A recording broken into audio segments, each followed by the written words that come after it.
This piece here is called Is Truth an Illusion? And it's actually the title of my whole solo show. And I really experienced that shift in reality when I got chronic pain in my hands. And it came about after I was commissioned to do a 90-foot mural, which was a huge turning point in my career. So I put a lot of internal pressure on myself to make it perfect.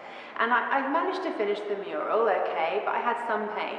But then slightly after finishing the mural, the pain got worse and worse, to the point where I couldn't paint.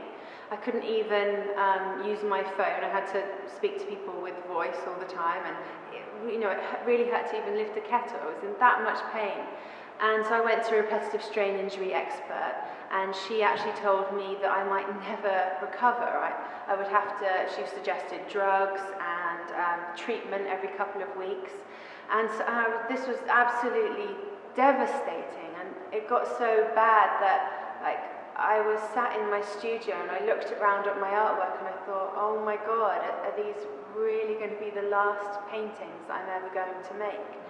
And it was the first time that I felt that real abandonment from life, because I've got so many other interests in life, but going through that experience confirmed to me that creating art is my true essence and nourishes that deep part of my soul.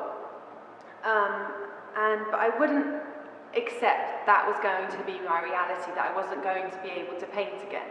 So I kept searching, and I found this article by this very scientifically minded man who said that he actually cured himself by reading this book by Dr. Sarno called The Mind-Body Prescription. And Dr. Sarno basically talks about how this chronic pain can come on in very perfectionistic people that put a lot of this internal pressure on themselves, or perhaps they're people pleasers and put other people's needs before themselves, and don't listen to their real emotions and pains. So I thought it was pretty far-fetched because the pain was so real to me, it was agonizing.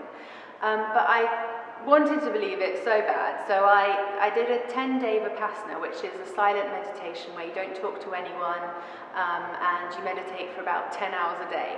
And I'd already done two, one in Italy and Cambodia, and it had been very transformative for me, and I meditate every day anyway for 30 minutes in the morning. So what I did is I created my own little retreat, and I wrote down, it wasn't a set Vipassana because I used writing.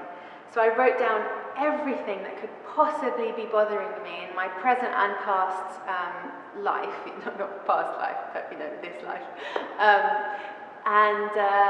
I meditated on it and let all the emotions just come out but flow through me. So there was a lot of anger, sobbing, rage, but I let it all come out and just became an observer of it. And on about the pain started to dissipate, it kind of came and went. And on day 9, I was deadlifting in the gym. And when I lifted that weight off the floor, it was like this, the closest I've had, to a real spiritual experience, because my sense of reality had been totally changed in just 8 days. And the pain wasn't there in my hands. And I just find that absolutely fascinating, how our sense of reality can be shifted so quickly, because danger can come when we accept things as we're told they are, like a religion or a dogmatic political system maybe, or just any kind of thing that we are told is a certain way. I think it's always very, very important to question. And that's what my work is about. It's about questioning what is out there, what is beyond. This is called Will You Chase the Horizon or Let It Flow Through and Beyond You? Because just like I experienced with the physical pain in my hands, I think that when we resist negativity, it will eventually come out in other ways. When we have a bad experience in life, instead of resisting it and saying, I don't want to feel this way, I personally think it's better to just let the pain come and become an observer of your pain, but really process it and feel that anger and that pain, because when we store it, it can come out in depression or physical pain or anger and frustration or maybe even a mental instability. And we need the darkness to appreciate the light, and life and our experience is made up of that complex spectrum of light and dark, and accepting all of it is when more of a sense of deeper peace comes from. And I think there's two selves. There's the judgmental, wild self that has wild thoughts that the other self thinks, oh, I don't like that thought and I don't like that feeling, and I think that's who we really are, the observer. And becoming more aware of your observing self, I think, brings you to a deeper sense of peace.